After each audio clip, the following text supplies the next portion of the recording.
Yes, we're back with another rider, another episode. Today we have Connor in the house, and he's an interesting guy, and he works for a big corporation that most of us probably have in our house. And he also has his own website company. So we're going to delve in one or two and see what he has to share with us and what we can learn. Nice to have you here today, Connor. Cheers, Simon. Thanks a lot, mate. So tell us, Connor, what were you like when you were in school? What was I like when I was in school? God, that's a great question. Very different to what I'm like now, I think.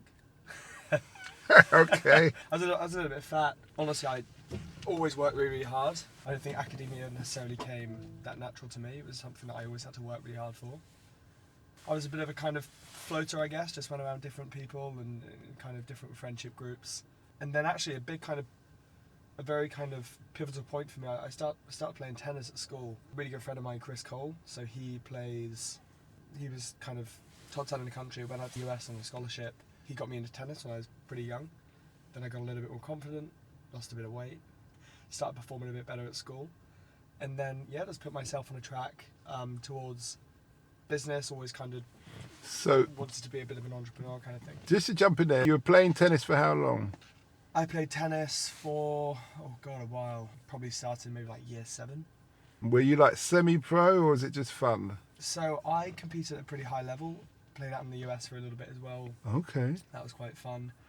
Never quite got to the level that I wanted to get to. But I think you're quite lucky in a way, because then I was kind of taken off of a tennis track and then put more onto an academic track where I could use that to then, start to build a business, start to work for kind of bigger corporations. So. But just staying on the tennis thing, what was a typical training session like for you, and what mindset did you find you needed to have? Tennis was easy for me to kind of get into a mindset. I think it's actually probably been one of the things in my life that I find it easy to really switch off from the outside world and focus on tennis. I was speaking to a friend about this the other day. It's kind of really, as soon as you get onto the court, everything else that happens, kind of, or whatever else is happening in your life is kind of gone and it's out of the window. And then it's much, much easier for you to then focus on things like technique. It comes quite natural, so it was always a really nice way to kind of clear my head. In terms of typical training session, changes a lot. You get on court, you can have longer training sessions, much shorter ones. You get on court, generally, I used to have a really great coaching network in a really great school called St. Peter's, big comprehensive in Gloucester, big sports school. And we had a great tennis team. Coach, you'd get on court, you'd hit about, probably a few thousand balls. You'd do some drills, so kind of, you'd start in the service box, get back.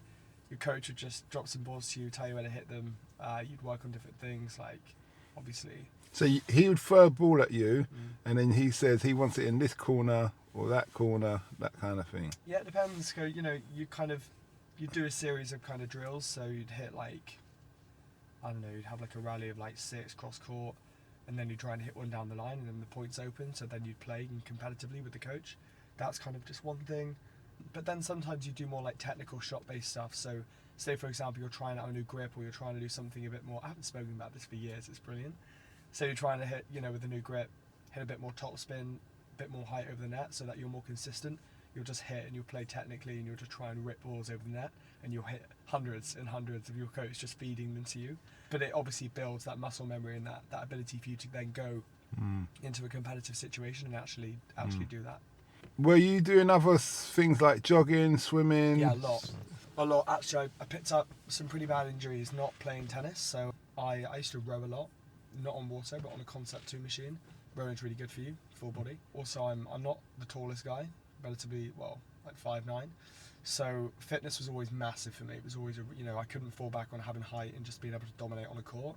I had to have a really, strong level of fitness, and I always really take care of my body in terms of spending time, did some yoga, just making sure that my body's in pretty good condition. And how old are you about this time? 17, 18. Oh, so you had a very good regime. Yeah, I did actually. I actually stayed on at school in my 6th form for another year to pretty much train full time. Me and another friend of mine, a guy called Oliver Duffy, he was an incredible athlete, played tennis with me from the beginning.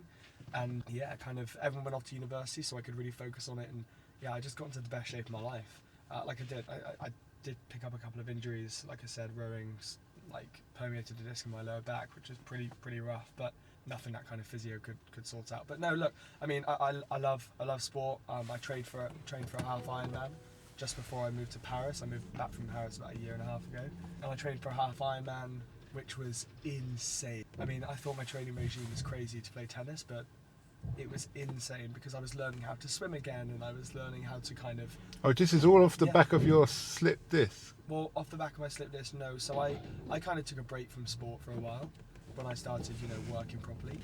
Then I thought I really want to do something again, and I want to get back into that routine and start, that athletic life again. So I signed up for a half Ironman. Do you know what that is?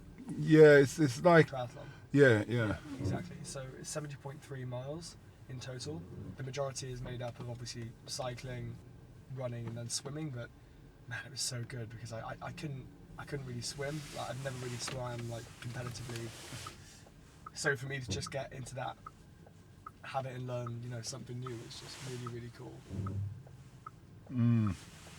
Okay, that's good. So, what age did you stop playing tennis then? Well, 22, I think. I stopped at 22. And did you ever play at like nationals, Wimbledon, things like that? I played quite a few national tournaments. No, never played or been on the kind of track, to be honest, being a slam. A lot of my hitting partners have, but yeah, it was just something that was kind of taken from me, I think, a little bit, well, prematurely. Mm-hmm. But truly, I think that's probably some of the best times of the sport. Not a lot of people can make it in the sport world, right? Obviously, I mean, that goes without saying, but what I think is really, really detrimental sometimes is that a lot of people think to be an athlete, to train that much, you've got to think you can make it. Yeah. And I think that when you think you can make it, you push a lot of other things in your life to the side because you're so obsessed with kind of getting to this end goal. So you lose relationships, you don't take the risks, and you don't go to university maybe, or you don't go to college, or you kind of miss out on a few of these different crucial parts of life. You might choose not to take a specific job because you think you're going to make it. For me, I was super lucky because I was at just that age when I had to stop playing. So I was almost kind of able to then put tennis to the side and focus on other things. I've got people who were incredible, athletes, incredible tennis players who then have missed out on such, opportunities in their life because they thought they were going to make it. And it's sad. But wouldn't you say at least the main thing is that they went for it? Yeah, for sure. So you're going to have to sacrifice things in life anyway. For sure. I completely agree. And I can tell you a story now about how I've just sacrificed something massive, and it's really kind of put me in a bit of a difficult situation. But I don't think it wasn't. I think your point is that obviously they got to give it all and try their hardest to be able to make it. So did I. But something like an injury was what kind of held me back. I hear you. So what was that? You said you had to make a sacrifice. What was that you made? Oh, it's a little bit of a crazy one, to be honest. And look, not a lot of people, I guess, not a lot of people will probably care too much about this, but I'll go with it anyway. I think, so a little bit about my background. So I used to work for, I can mention this company because I don't currently work for them. Actually, I think I'll just caveat by saying, even if I mention the companies that I work for, none of this, everything that I'm saying now is completely, Your opinion. My opinion, my knowledge. I used to work for L'Oreal, so in the beauty and cosmetics industry, so worked for them for about 7 years. Met my ex-girlfriend. We were together for about just over 4 years, and great girl. We lived together in London. It was incredible. Then we both met together at L'Oreal, which was obviously great. Then I moved to Paris. I think at this stage in your career, I think you have to be a little bit selfish, especially if you want to take those opportunities and really make them work for you. Then it put immense pressure on our relationship. Came back, moved in with Sicily. Everything was brilliant, and then all of a sudden, I get an opportunity. I have to be back in London for about just over a year. New opportunity to go and work for another big company, but probably in one of my dream roles, something I've always worked for, always wanted. And yeah, so I turned around to my girlfriend at the time and I said, look, this is the situation. I'm going to go through this interview process. If you want me to stop at any stage, just tell me, because once I get to a certain point in this recruitment process, I won't stop, and I will fall in love with, like, I'll become obsessed with getting that. And you know, she was like, no, fine, great opportunity, blah blah blah. And it was brilliant. You know, she's always supported me in the best way, and she really did.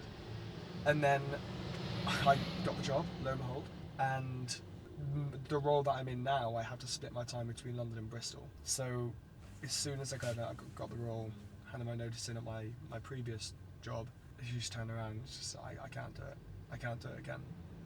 And I had a choice then to kind of turn around and say, well, first of all, I had a choice in the past not to go to Paris, not to put that pressure on my relationship. I had a choice not to take this other job, not to kind of, you know, put even more pressure on my relationship when I knew how bad it was before in terms of the pressure in Paris.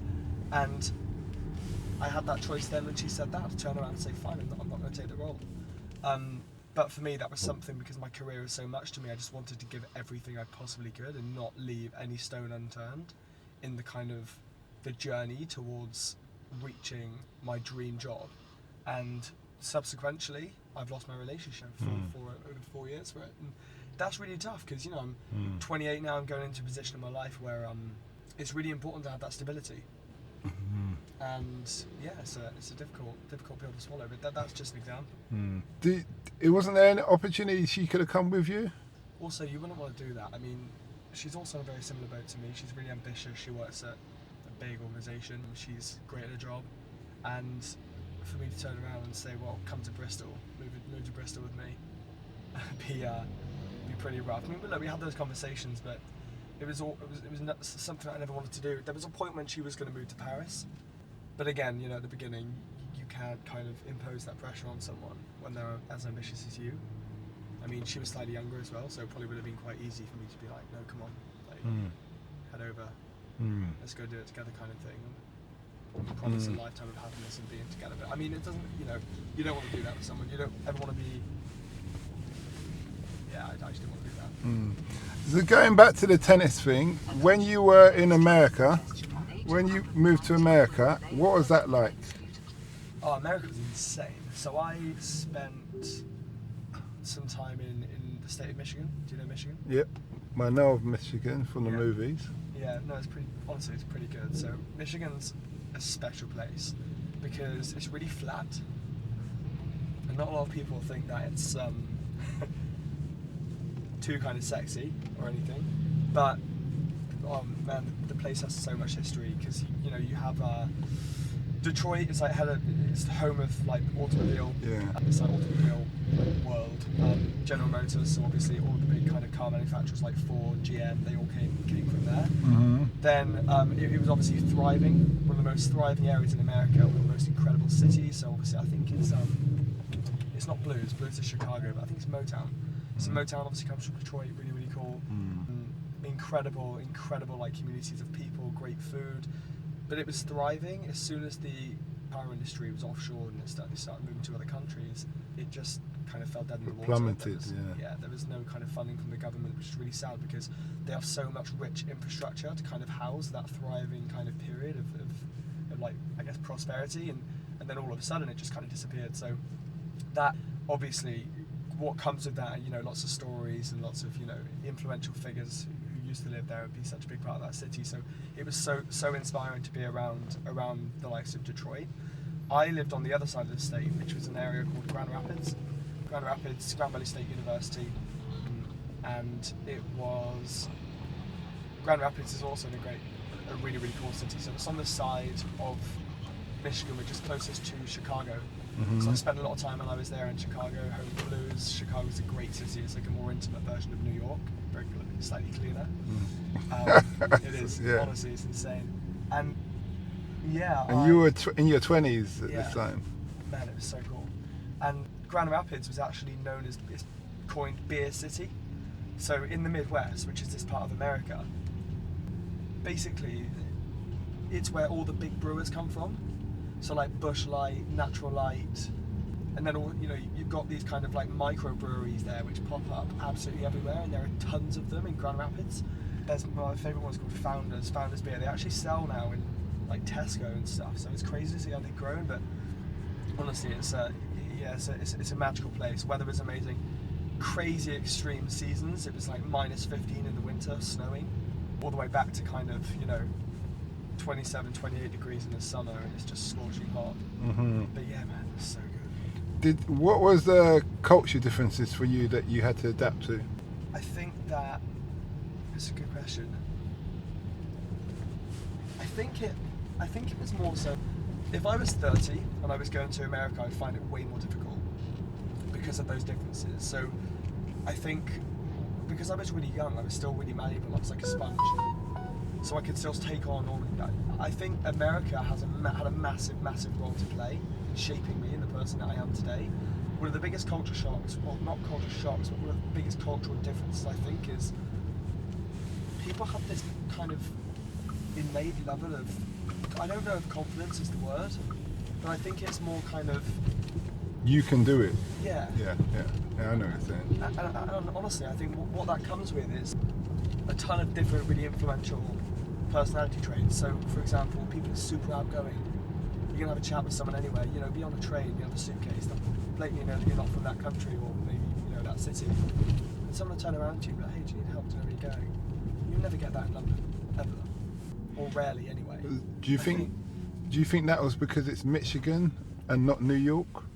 No, because this was in the likes of Chicago. Oh. I mean, you're right. Obviously, big cities are a little bit different, but yeah, I think, yeah, culturally everything's much bigger, and you hear that a lot, and it's a bit of a cliche, but it's true. People are very outgoing. I love the people in the States. I really do. There is a can-do attitude. People talk about the American dream and how it's dead. I don't think so. It's kind of what you make of it. And I think, yeah, I think it's a very inspiring place, which I like. It was good fun. Okay, and so was the tennis regime harder there than it was here? Well, naturally, when you're playing with a team, the majority of my time playing tennis in the UK was more independent. So you put pressure on yourself, but you put pressure on yourself to win just because of you, because you want to. When you're in the States, you're part of a big team, and the club that I would, obviously, well, not the club, but obviously the uni, you kind of had a bit more of an invested interest with those people, not just yourself. So naturally, yeah, you train harder, I think. Spend with the gym, you want to maintain a level of fitness. I've got friends who play at a much higher level. My friend Chris, he's so he was out in Chicago for a little bit, played a lot of tennis there, and his regime is pretty intense. He'd be on court maybe 4 or 5 hours a day, and yeah, just completely committed to it, which I love. Yeah, but definitely harder out there. I think it gets harder as you get older. Okay. You don't have school, so. Oh, no education. Yeah. You have education out there, but I mean, when you're in high school or when you're in sixth form or whatever it might be, there's always something else to do. You've got lessons, you've got classes, and when you get a little bit older, you can pick and choose what you want to do. University in America is very liberal as well, so it's not like you're put on this kind of plan and you're going to, I don't know, just not deviate. Yeah, it's weird. It's a really weird one. One of the things that I loved about the US education system, well, at a university level, because the US education system at the equivalent of a comprehensive level in the UK is absolutely destroyed. It varies by state, but I mean, I'm not really going to go into that now. It's a whole new can of worms. But so just to understand, so you're saying the US at university level is better than the British? I think so, yeah. Okay. Because it's the setup. So it's more liberal. You can choose to take a 3-credit class if you want to. In tennis, you can get a 3-credit class in tennis that will go towards your degree. And what it does is it really promotes that Everything's valuable. Well, yeah, you can learn different things. It's not like you're educated. Like, for example, my sister's about to go to university. She's been making a choice now for the last 4 to 6 years in terms of what she's going to study, which will put her on the track for the rest of her life. So, she has to now go down that track. She wants to study history. So she's going to go down that track. She's going to study history, and she'll feel like she has to do that now for the rest of her life. So she's almost like cutting off what she's going to learn at a higher academic level. I mean, not quite, but majoritarily so. When she's 16, 17. Whereas in America, you get to university and it's just the next chapter. You go and do different credits. Yeah, fine. A lot of people know what they want to go and major in, but a lot of people also don't. And I don't think that's a worry here if you don't know what you're going to do when you're 18. Yeah, so it's more flexible based on the fact that of your age, and you're not really going to know definitely what you want to do. Yeah, exactly. Oh, okay, I'm with you. Takes the pressure off. No, that makes sense. That makes sense. I just make sure I had to understand what you was point. It's all about me learning. Yeah. Oh, okay. So you finally left America, and you came home. Cliche question. Cool. Did you have any negative experience where you thought, my life's in jeopardy here, I need to get out? Wait, say that again? Did you have any cliche experiences where you thought, I'm going to get robbed here, or I'm going to be in trouble? Yeah. No, man, I was fearless. I was young. No, I don't think so. I mean, look, I travelled a lot. I was a uni student. Look, my background. I know one of the first things that you said when I got into the car earlier on is that I sound a bit posh. Yeah. Like Conor McGregor. Yeah. I get that a lot. I don't really know why. I think it's kind of the Well, you're Irish descent. Yeah, I am actually. So you must get ridiculed when you go back. Yeah, no, I did. I get ridiculed when I go back to Gloucester, let alone back to Ireland. But no, I think, look, just to kind of caveat, because this is a big part of what I'm about to say, I've got a good friendship group. A lot of them kind of went to paid schools and international schools and everything else. I think also when you're in the kind of careers that I'm in, I guess there's a lot of people who, like I said, do have that kind of much more privileged background. That was never me growing up. I had a very, very humble background. My mum's a carer. Mum is a carer. Dad is a service engineer on airplanes. Okay, aviation engineer. Yeah, that's good. But as the first to go to university of my generation, which I think is a huge honour, and I'm really, really proud of myself for that. And that kind of always, like I said earlier on, I've always kind of been a little bit of to float around different people and take little things from them and be a bit of a sponge. And that was exactly what I did in America. And honestly, I was a bit fearless. I would just, like Detroit's not a safe place, for example. But I was never really sheltered when I was growing up. So I always kind of recognised and understood that it doesn't matter where I'm going, you have to keep your wits about you, make sure that you act appropriately in a certain situation, never put yourself in too many dangerous situations. And I was a really good runner, so if I did get into trouble, I'd run really fast and just go.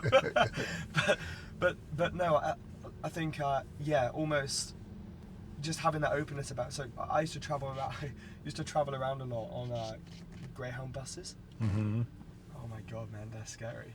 Is it? They are unbelievable. Really? Why? Yeah. Where they drive, or the people on the chain? Just everything. Like the areas in the cities where they always have the Greyhound stations. Yeah. This is really funny though, because I was always a little bit petrified to go on those things, because you never know which kind of. Well, right. To give you an example, so when you state penitentiary or come out of jail in America, You get a bus. Yeah, buses. You get all those tattoos, essays. Yeah, you get one of those buses. And I'm there because I'm a broke student trying to travel and see my way around America. I'm trying to get on these buses, and I'm sat next to some. I read this article. I was on a route once from, I think, DC to Toronto. I'm not sure. I think it was that.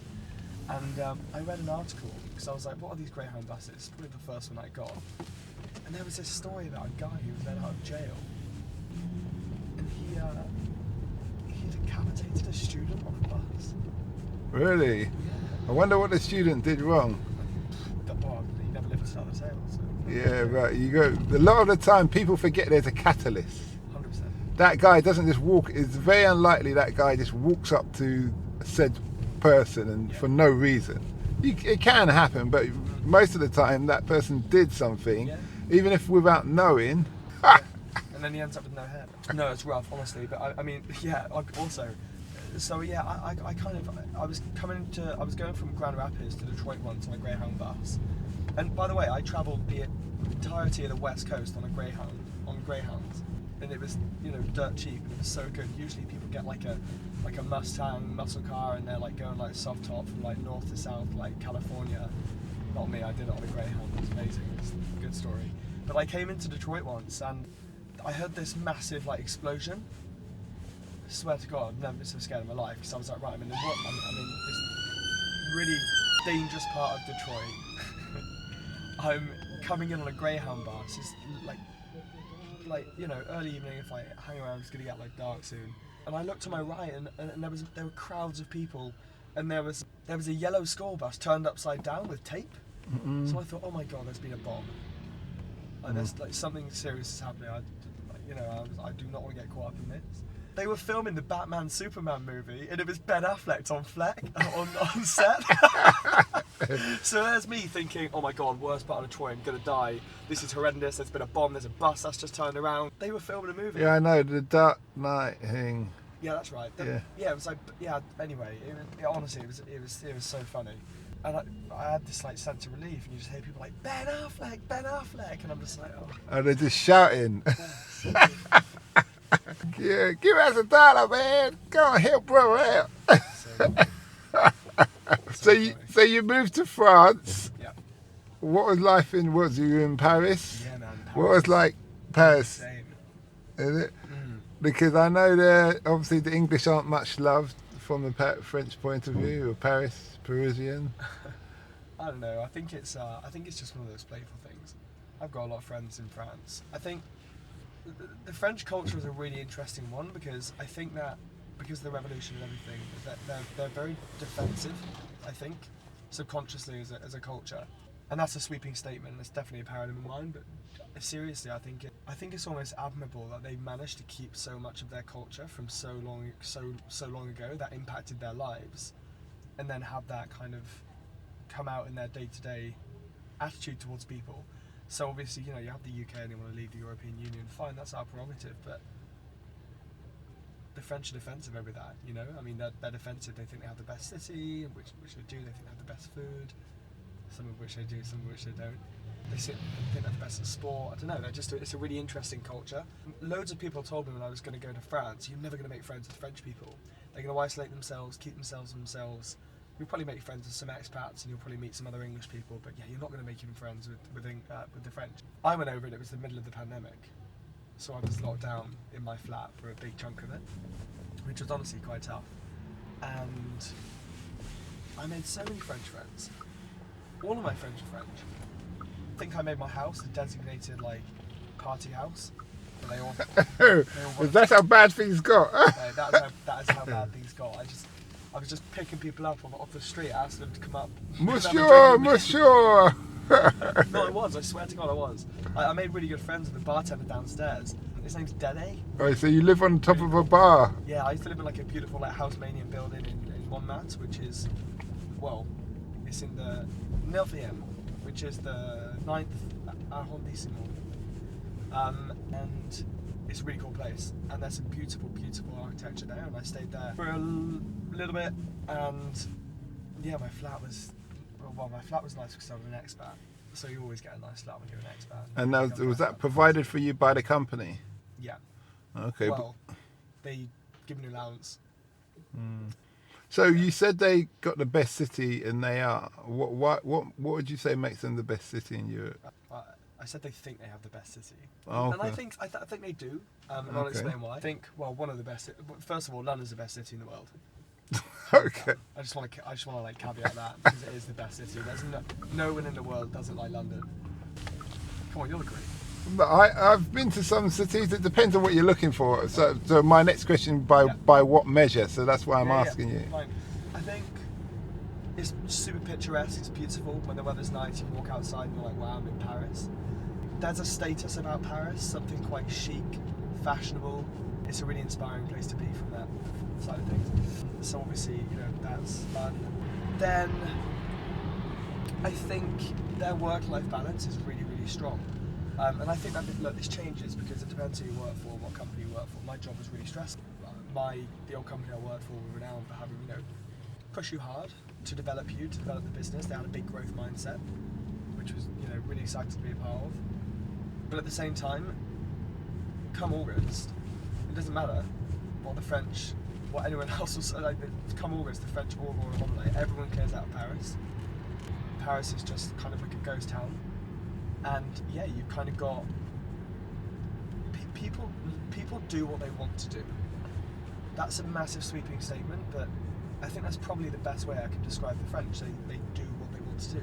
You know, when you're in lockdown, the culture in the UK, we live in fear. There's always, I think it's very paranoid. We live in a lot of fear. I think in France, if they don't play by the rules, and again, this comes back to the culture thing that I spoke about earlier on. If we're locked down in the UK and we've got, you know, a curfew, or, you know, pubs and bars and shops can't open, or they have to close at a certain time, all of which we saw happening throughout the pandemic, people will follow and abide those rules. Okay, fine, people aren't this late always, and people did leave the house and they did things, but I'm talking about the average British person. Yeah, but I'm talking about like that shop over there. They wouldn't open against the rules of lockdown. Or neither would the news agent, because they know that if they get caught, then they're going to be closed down. In France, you're walking down the street and you can just knock on someone's door and they'll open their shop up for you, even though that is lockdown. They had, you know, great big white transit vans flying around the city. If you called one and you open the door and it's like walking into a newsagent's, they weren't allowed to do that, but they do it because they do what they want. And, you know, you get the police walk past and they wouldn't bat an eyelid. So I think that I don't know, it's just really interesting. They just do what they want. And I love that. I found it super refreshing. And yeah, I think that's why. But look, other than that, it's not that deep. Why is it one of the best cities in the world? The food's great, the restaurant scene is great. You know, great wine, cheap wine, good culture of going out and having a drink in the evening. You know, like you've got people. They don't have lager louts, do they? They don't have what, sorry? Lager louts, like, you know, like we get real binge drinking. Yeah. They don't really have that. No, not really. It's more kind of, I think it's more of a civilised drinking culture. Yeah, and would you say that's because they drink throughout the day? Because you can buy like a glass of beer in McDonald's kind of thing. Yeah, I don't know, because I mean, you would get you would see people on like a Monday or a Tuesday at lunch having a glass of wine. I think they're really good at moderation. But again, I think it just comes from culture and French drink. I think from when they're quite young. I think it's almost very much like intertwined in their life and socially. But look, you're gonna get binge drinkers out there as well, obviously. But I think not as many. But yeah, I don't really know why. I don't know enough about it. But So, on another note, yeah. you spoke about your company. What's it called? So it's called not another NFT. Really? Yeah. Okay. Yeah. So what is that about then? It's a good question. Basically, me and my two co-founders now, so we have a team based in London, and I've been a marketeer now my entire working career, and there are so many things that I wish I could do with my customer base and my shopper base that I couldn't do because the technology wasn't there. So one of those things is actually building them into a community and engaging with them better and making them feel more special, more exclusive, making them feel like they're more engaged stakeholders of a brand, not necessarily just a customer. So I became really interested. So my two co-founders, they used to invest a lot in NFTs, which have a really kind of negative perception globally, because NFTs were up. So NFT is a non-fungible token. It's basically a digital asset that's on the blockchain that is fully unique, and it only belongs to one person, and you can trade it and lose or make money. Obviously, no financial advice. Now, you can get screwed for that, to be honest. It's really weird. I used to live there. Okay. Yeah. Shepherd's Bush, Shebu, my home areas, home ends. Have you known anyone who's been sued for giving wrong financial I advice? don't know anyone personally. See, People do get sued. But no, I mean, look, you can do what you want with NFTs. It's not my not my bag. But NFTs can also be used so much more. They can be used in so many different ways. Not just art. It's not just about collecting art, or it's not an artist, putting paint on a piece of paper, taking a photo of it, minting it, putting it onto the blockchain and making loads of money. Yes, you can do that, but where I come into it is using it almost to represent a membership token. So what we do is basically leverage blockchain-based technology, so that can be metaverses and virtual worlds to create better shopping environments, or more engaging and immersive shopping environments. NFTs and obviously non-fungible tokens and blockchain-based tokenized marketing, and using that, kind of working with companies as to how they can leverage that technology to get closer to their customers. And yeah, we go and we build concepts of businesses and brands, and then we kind of come back and then we launch them. So, like I said, there's a big negative perception around decentralized Web3. So Web3 is the actual industry that I'm in business. Mm-hmm. Web3 is the next evolution of the internet. Right now we're in Web2. Well, you could argue that we're on Web 2.5, but we're about to go into Web 3, and now this is all about decentralization, ownership of your own data, giving companies the information that you want to give, and then them remunerating you for that information. And it's all about this kind of world of better interconnectivity, but it's a very broad topic. So, like I said, there's a lot of negative perception, and one of the biggest things that we do as a brand, one of the things that we've done quite well, is actually educate a lot on the space. So we travel quite a bit, we go to a lot of conferences and talk about NFTs and Web3 and the projects that we're working on. We've got a partnership with Kingston University as well, so we're building what we call the Launchpad method, which is a way that companies can, it's like a framework that businesses and brands can follow to like breed this culture of Web3 in their business and launch really strong initiatives. So yeah, it's good fun. So basically you're a consultancy company for the new form of Web3 that's coming out? Yeah. Okay. So the job you do now, Yep. you told me they don't just make vacuums, they do, what was it? Yeah, hair care. Hair care, which Yeah. I found very amusing, because I didn't really understand how they can go from one to another along that swing. Can you explain the history? Yeah, I think so. Look, I mean, so the company that I work for, they are a growth engine, and they're an innovative engine. All they do is innovate. So they invest a lot into research and development, but a lot of the things that they're innovating in, they've invested in now for a long time.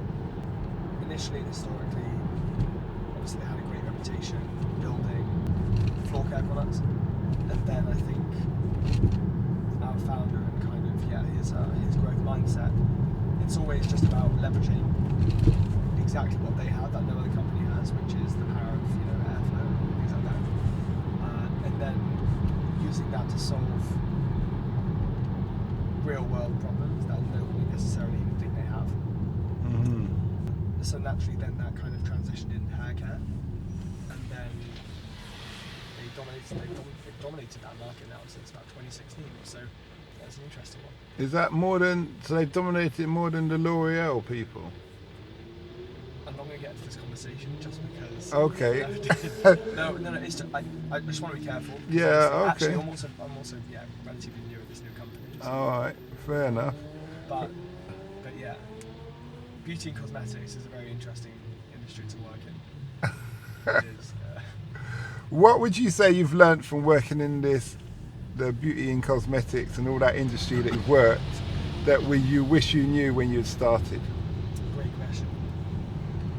That I wish I knew when I'd started.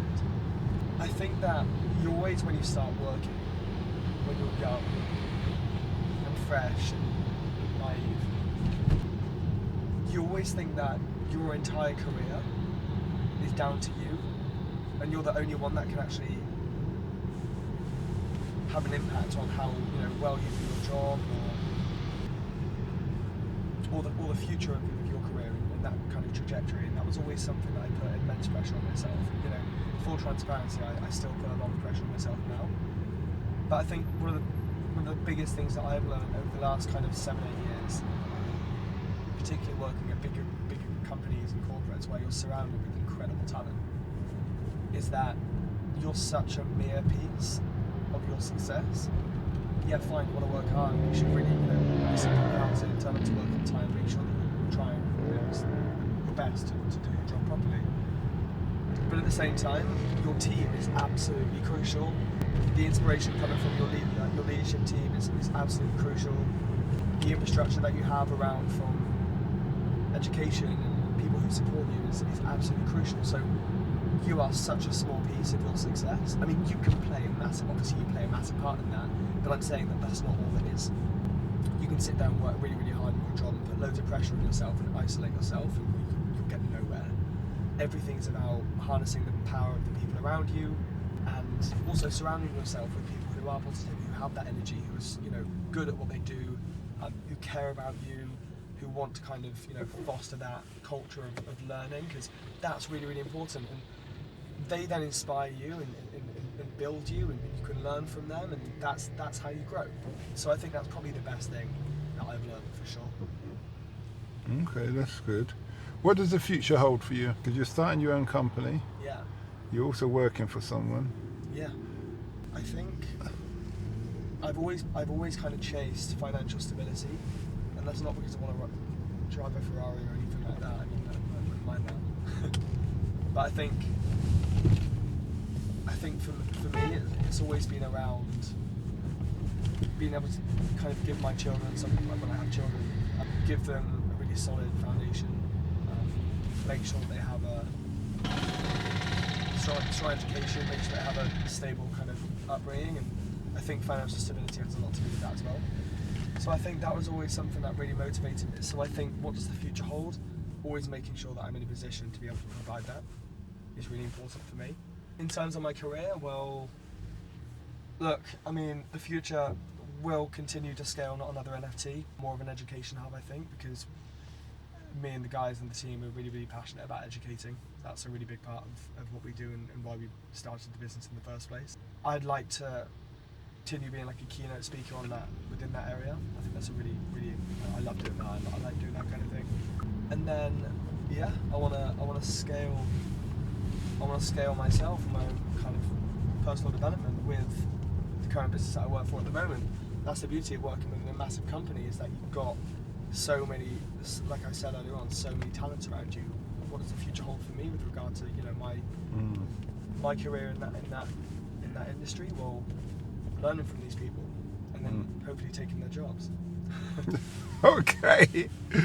Well, on that note, we thank you. Where can people find you on social media for your company? Yeah, so you can follow me on Twitter at Connor Global, so CONNOR GLOBAL. Are you on IG? Yeah, I am. Instagram, Connor Wells, CONNOR, Connor Wells 94. Wales. Wells, WELLS. Okay. All right, and 94. Yeah. Okay. First name Irish, second name English. Oh, both you. So one of your parents Irish, the other's English. Yeah. Oh, Dad's English. Well, mum's not Irish, but she's from Irish descent. Her parents are Irish. Oh, okay. All right. Well, thanks a lot for that, and we wish you well. Cheers, mate. We hope that episode enhanced your life. We post an interview every day, as well as vlogging on our social media channels. Don't forget to subscribe to get our latest episode.